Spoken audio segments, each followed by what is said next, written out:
Bom dia, seja muito bem-vindo ao Morning Call da Maestro Investimentos. Hoje é dia 11 de maio de 2021.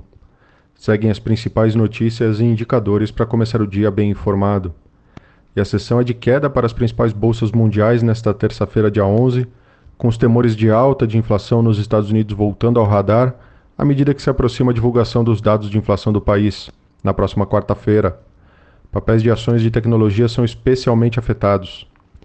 Com isso, os índices de mercado agora pela manhã, Tóquio fechou o dia em queda de 3,08%, Hong Kong fechou o dia em queda de 2,03% e Xangai, na ponta oposta, fechou o dia em alta de 0,40%.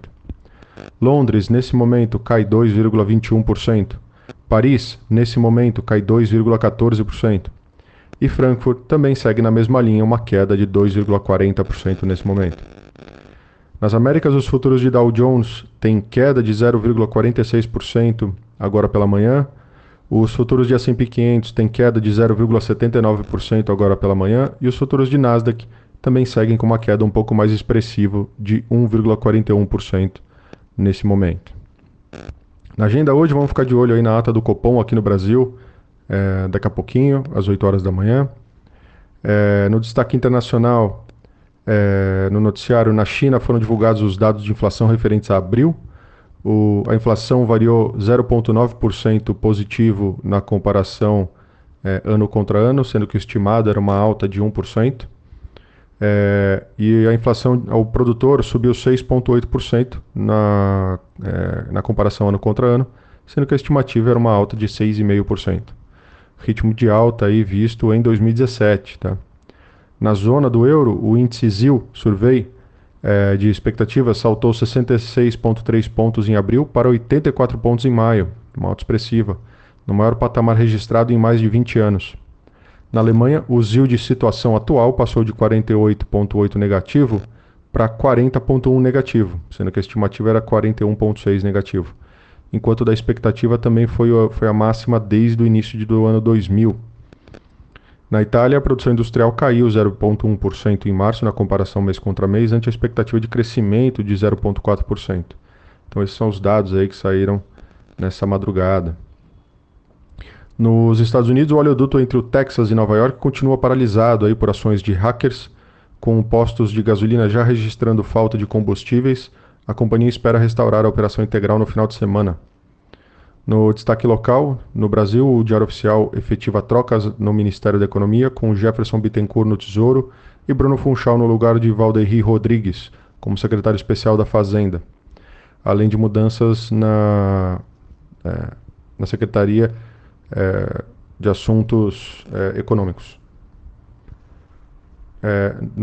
Além disso, os jornais dão destaque aí ao possível encaminhamento da reforma tributária.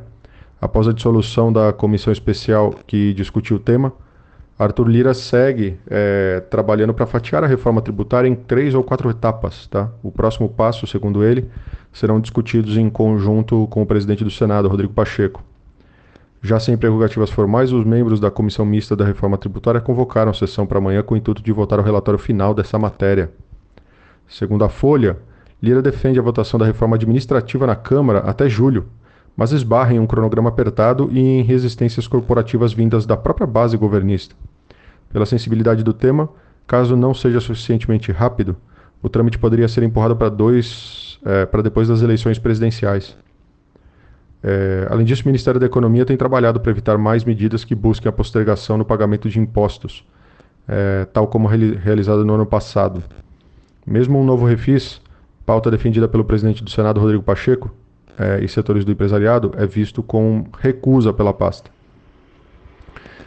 Além disso, a temporada de resultados segue movimentada nesta terça-feira. A Itaúsa anunciou que seu lucro recorrente de janeiro a março somou 2,4 bilhões de reais, 123% a mais do que o mesmo período de 2020, em termos líquidos.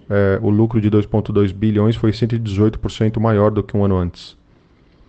As lojas Marisa teve queda aí no prejuízo líquido, passando de 107 milhões para 53,4 milhões no primeiro trimestre de 2021. O lucro da Direcional Engenharia cresceu 170% para 27 milhões de reais, enquanto a receita líquida teve alta de 42% para 414 milhões de reais.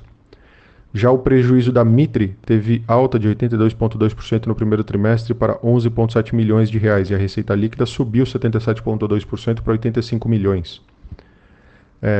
E por último, a Aura Minerals teve prejuízo aí de 78,6 milhões de reais no primeiro trimestre do ano passado, dá mais ou menos 18 milhões de dólares, e registrou um lucro líquido aí atribuível ao acionista de 76,4 milhões de reais, próximo de 14 milhões de dólares nos primeiros 3 meses desse ano.